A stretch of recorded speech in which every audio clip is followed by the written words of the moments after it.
nací lista. Andreina Yepes nos visita aquí en Yo Podcast Center. ¿Cómo estás, Andreina? Muy bien, contenta, emocionada de estar aquí. Me agarraron como improvisto, pero bueno, aquí estamos. Siempre listos como los scouts. Siempre lista. Mira, bueno, tú eres ya todo un personaje aquí en Miami. Te hemos visto en muchísimos eventos. Y, por supuesto, Andreina, vamos a hablar de tu carrera también. Tú eres actriz, modelo, bailarina. Tú trabajaste, bueno, en una cantidad de novelas que son íconos, pues, ¿no? Cosita Rica, Trapos Íntimos, Ciudad Bendita, ¿no? Y también trabajaste en comedia. Yo quería hablar de eso. Tú trabajaste con el show de Joselo. Échanos ese cuento. Sí, yo empecé haciendo teatro de muy pequeña y luego en algún momento ya cuando tuve la oportunidad de entrar en la televisión, mi mamá trabajaba al lado de Renio Tolina y siempre me decía que la televisión era un círculo cerrado, que no sé qué, que por favor, que no me metiera ahí. Entonces me escapé de mi madre y me fui al canal y empecé haciendo comedia. Y me quedé en un casting y nos metieron en Las Tigritas de Joselo. Okay. Las Tigritas de Joselo eran maravillosas. Estaba una bailarina muy, muy famosa que se llama Francia Sandoval, que era la bailarina estrella de Venevisión, la más bella. No sé si te acuerdas cuando abrían todos los espectáculos, ella salía de frente, era increíble, Francia. Entonces nosotras éramos, 5 chicas, no me acuerdo las demás ahorita, la verdad. Pero sí, pertenecíamos al staff. Porque Joselo hay que entender que era una superestrella. Sí, era, el show más importante. Era el tipo que más ganaba, era el artista mejor pagado de Venezuela. Eso claro, y era el show más importante que esperaba la familia venezolana. Con la Radio Rochela. Con la Radio Rochela. Bueno, de alguna manera, pero la gente entendía que la Radio Rochela era una cosa y que el show de Joselo era otra cosa y que se lo podía disfrutar porque aparte, inteligentemente, Joselo era los martes y la Rochela los lunes. Entonces tú veías los lunes la Rochela y los martes veías Joselo. Imagínate. Típico, y no había tutía de nada. Entonces estas tigritas salían siempre muy temáticas, las vestían a las 5 iguales. Okay. Con ropa como de bailar, siempre teníamos como un opening al entrar al estudio, siempre pasaba algo. Las tigritas de Joselo. Pero tú eras una chama, ¿no? Tú eras una chamita. Claro, yo tenía ahí yo trabajaba con el permiso de mi mamá. Ok, imagínate tú. Tenía como 13 años, 14 años, por ahí. Imagínate. Sí. Luego entré en Bienvenidos y luego me quedé en Chéverísimo. Bueno, esa es otra, Bienvenidos. Tuve muy poco tiempo en Bienvenidos. Okay. Porque de allí de alguna manera ya estaban las figuras fuertes, que era la Beba Roja, María Antonieta Duque, claro. Ellas eran como las principales. Y bueno, yo pasé por ahí, tuve como la oportunidad de compartir con el elenco un rato, pero me movieron aunque al final era variedades que lo manejaba claro. Joaquín, era como que todo lo mismo. Y me dejaron en Chéverísimo, me quedé por un año casi en Chéverísimo. Y después de ahí, me tiraron a Dramáticos y me quedé en Dramáticos. Y ya 20 Ahora, años. Tú pasaste eso de la bomba sexy de la comedia, de ser una bomba sexy de la comedia a una actriz dramática.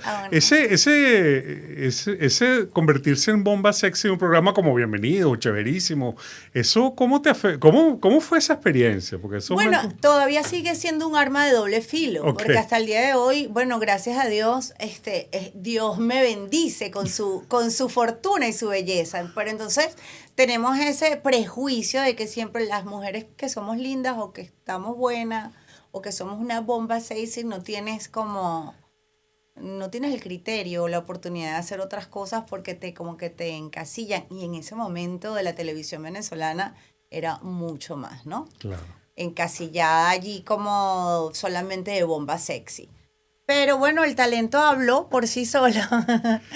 Y cuando el talento habla y tú de alguna manera te dan el bate y usted de repente no bateas un jonrón, pero la lanzas hasta segunda, la gente empieza a confiar en ti y ahí empezó mi carrera en dramáticos, ¿no? Con un background de teatro. Antes de pasar los dramáticos, tú también, es que estás eres un ícono, porque fuiste la piernona de Miguel Molly. Fui la piernona de Miguel Molly. Todo eso... la piernona era un tema, no recuerdo. Era un tema. Y tú eras la que salía la que bailaba, porque primero era la morena, que estuvo muy pegada, Y después vino la canción de La Piernona. Entonces, La Piernona me dio oportunidad. Primero, me dio mucha popularidad. Claro. Y segundo, bueno, la experiencia de vivir con una orquesta durante casi 1 año y medio estuve yo con ellos, seguido. Imagínate. De viajar por toda Venezuela, de trabajar de martes a domingo incansablemente sin parar. Y bueno, de vivir esa experiencia de lo que es vivir con una orquesta y con unos músicos, ¿no?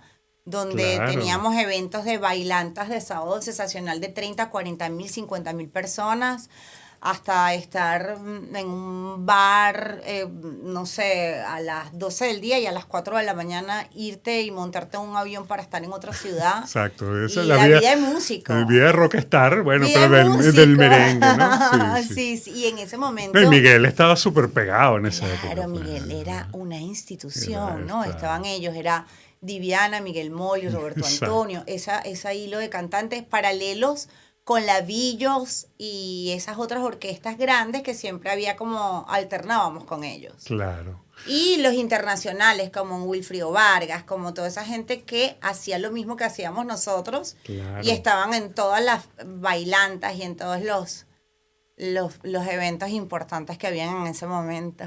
Mira, y entraste en el mundo de dramáticos, pero quiero que nos detengamos y hablemos de esa institución de la televisión venezolana que se llama Joaquín Rivera. Tú trabajaste con él directamente. ¿Cómo fue esa experiencia? ¿Qué nos puedes tú de ese personaje? Que la gente que está detrás de las cámaras lo conoce mucho, pues, ¿no? Fue un productor de Venevisión mítico durante, no sé, 40 años. Enriquecedor. Aparte que tener la fortuna de que Joaquín se supiera tu nombre o te identificara realmente por algún personaje o por algo que estabas haciendo dentro del canal era el mayor logro que todos teníamos en ese momento, porque, bueno, yo empecé, como te estoy diciendo, empecé básicamente como de extra, me metieron en aquel programa cómico donde de alguna manera me quedé y luego continué, pero todo el tiempo no fue color de rosa, y hay momentos que uno es invisible y que no estás hasta que te dan la oportunidad, como te dije, y uno logra de repente avanzar un poco. Joaquín era sensacional porque tenía un humor como muy negro, pero al mismo tiempo cuando Joaquín te regañaba o te decía algo, era porque te quería o porque tú eras importante para él, ¿no? Entonces, quizás haciendo la cuña de Navidad siempre estábamos los más juguetones, siempre éramos un grupo que siempre nos regañaba por allá, Melao, te estoy diciendo que te quedes tranquila, y nosotros, ¿sabes? Ese tipo de cosas pero bueno, que definitivamente nos hizo grande, que nos hizo creer y sentir que podíamos estar en aquel momento en esas producciones tan importantes y sólidas y generosas que hacía Joaquín, que era tan hermoso todo lo que hacía, y que, por ejemplo, yo estaba tan chiquita y que no tenías... Ahorita, bueno, hemos crecido y hemos visto mundo, hemos visto espectáculos en el mundo entero, pero en aquel momento yo no... Es que Joaquín fue un visionario completamente. Sí, Joaquín era realmente el que trae el concepto Broadway a Venezuela. Yo no conozco mucho de la vida de Joaquín, pero entiendo que cambió la forma en que se hacía el Miss Venezuela.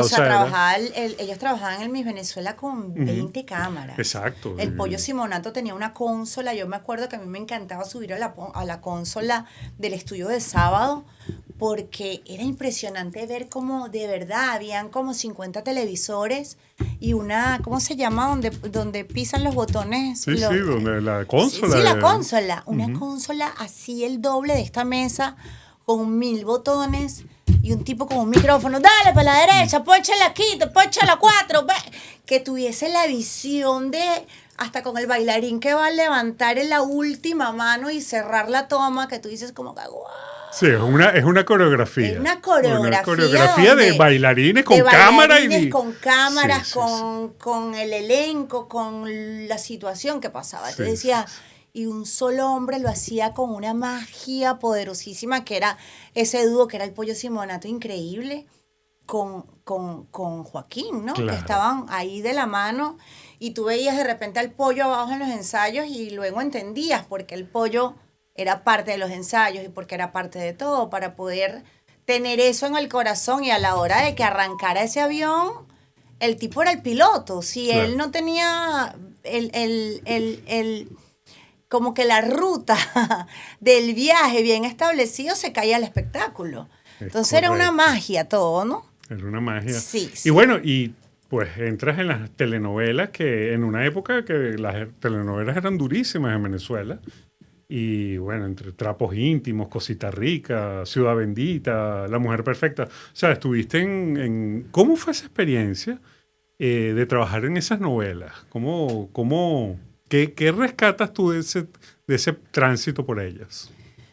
Bueno, rescato mi carrera. Mi todo. Yo soy lo que soy en base a eso, ¿no? En base a esa gran formación. Haber tenido la oportunidad de pertenecer a las novelas rating exclusivas de Venezuela. Bueno, el honor más grande del mundo, porque no era que tú en ese momento agarras un micrófono, te ponías un celular y hacías una cosa, ¿no? Y la gente podía decidir si tú eras o no eras. Estamos hablando que éramos el entretenimiento de un país. E incluso de muchos países nuestras novelas estaban o están de alguna... Bueno, ahorita ya no, pero en el momento que se transmitían, nosotros salíamos en 20, 30 países, Claro. con 30, con no sé cuántos de miles de subtítulos para que cualquier persona en cualquier parte del mundo pudiese ver nuestras producciones. Claro. O sea, ser un artista exclusivo de un canal era un paso importante, era pasar por medio de un casting, pasar por medio de muchos filtros para tú poder llegar a pertenecer a un elenco estelar y bueno, luego estar en el elenco protagónico fue una de las experiencias más lindas de todo porque bueno,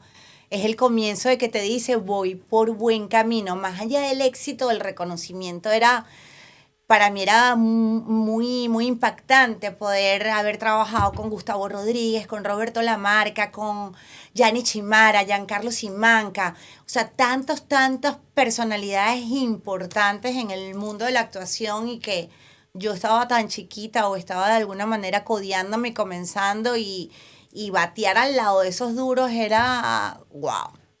Sí, ¿no? Y veo, estás en el catálogo completo de Leonardo Padrón, pues, ¿no? Sí. ¿Qué tal? Es que ¿Tuviste? nosotros siempre éramos como que, siempre decían como que entrar en el grupo de Leonardo era como que imposible, porque él tenía su grupo y es verdad, Leo siempre trabaja con un elenco y de alguna manera los va rotando, pero siempre tiene como su patria afectiva, como él la llama, ¿no? Eres parte de su patria afectiva. Y bueno, si lo haces bien y demostrabas que realmente querías estar ahí, las oportunidades se seguían abriendo. Entonces yo estuve como que en todos los ciclos importantes de toda la época de oro de Leonardo Padrón en Venezuela. Pero éramos un grupo, de repente éramos unos eran de Mónica Montañez, otros éramos de Leonardo, pero nadie peleaba, sino que, sí, que los escritores tenían como su elenco y ellos los iban girando a su conveniencia. O sea, yo, por ejemplo, en Cosita Rica era la hija de Gledys Ibarra, que era patria mía, pero en la otra novela era su enemiga porque yo era la policía que la perseguía cuando yo era la diabla. Okay. Pero éramos el mismo elenco. Claro. Mira, y también trabajaste con El Conde en una película. Ay, se me había olvidado, ¿verdad? Sí. Trabajé con El Conde, sí. En el momento que él hacía cine, que él mismo se hizo sus películas. Sí. Tuvimos oportunidad de participar ahí Indiana Jones o no sé qué, algo de Jones. El Conde ¿no? Jones. El Conde Jones era la cosa y que Indiana Jones. El Conde Jones, sí. Y sí, también hice cine bastante. Bueno, no mucho, realmente. Hice como más teatro y televisión. Mira, y entonces, bueno, como todos los venezolanos, bueno, casi todos, migraste y te estás reinventando aquí en Miami. ¿Desde cuándo estás aquí y qué estás haciendo ahora en la ciudad? Yo tengo ya pasé mi primera década. Okay. Ya voy casi para 12 años. Estuve como 2 años sabáticos realmente, estos 2 últimos años, como del 23 al 25, de alguna manera estuve como Bueno, un poco como por mis redes sociales, como viviendo, pensando, aprendiendo. Y bueno, este año pasado, por medio de mis socios productores, mi gente que tengo ahí alrededor, que hemos formado un equipo interesante, decidimos como que, bueno, vamos a salir. Tenía yo, o tengo, en este momento como muchas ganas de tarima, ¿no? Como decimos en la vieja escuela, de ese gusanito que necesitas expresar y necesitas algo. Y hice esta cápsula que se me ocurrió hacer algo donde tú puedes conectar con la gente directamente bajo mi experiencia, sin ninguna pretensión, sino vente conmigo a vivir esta experiencia que te muestro. Y de alguna manera narrarle a la gente las virtudes y lo positivo que puede tener cualquier persona que se topa con esta cápsula de vente conmigo. Por eso se llama vente conmigo a vivir esta experiencia. De repente tú te vas tú solo y tú ves otra cosa. Claro. Pero conmigo vas a ver esto. Que está muy bien. Entonces, bueno, por ahí estamos conectando con la gente, que le ha estado muy bien. Aprovecho de darle las gracias a todos los que han conectado con Vente Conmigo. Y los llamas los yepecinos. Los yepecinos, la comunidad yepecina. Y tengo un podcast que vamos a lanzar ya este año que se llama Factura con la Yepes, que tengo mi socio, mi casa productora, que es Miami Break News. Este año ya vamos con esta primera temporada, ya venimos con la segunda temporada, venimos con unipersonal, teatro y serie. Así que no, vale, sorpresas tú tienes vienen. el paquete completo. Tengo el paquete completo, ¿verdad? Oye, bueno, muchísimas gracias por esta visita, de verdad. No, que gracias a ti. nos encanta tenerte aquí y bueno, esperamos verte más a menudo. Yo también. Okay. Espero que nos veamos pronto. Ok.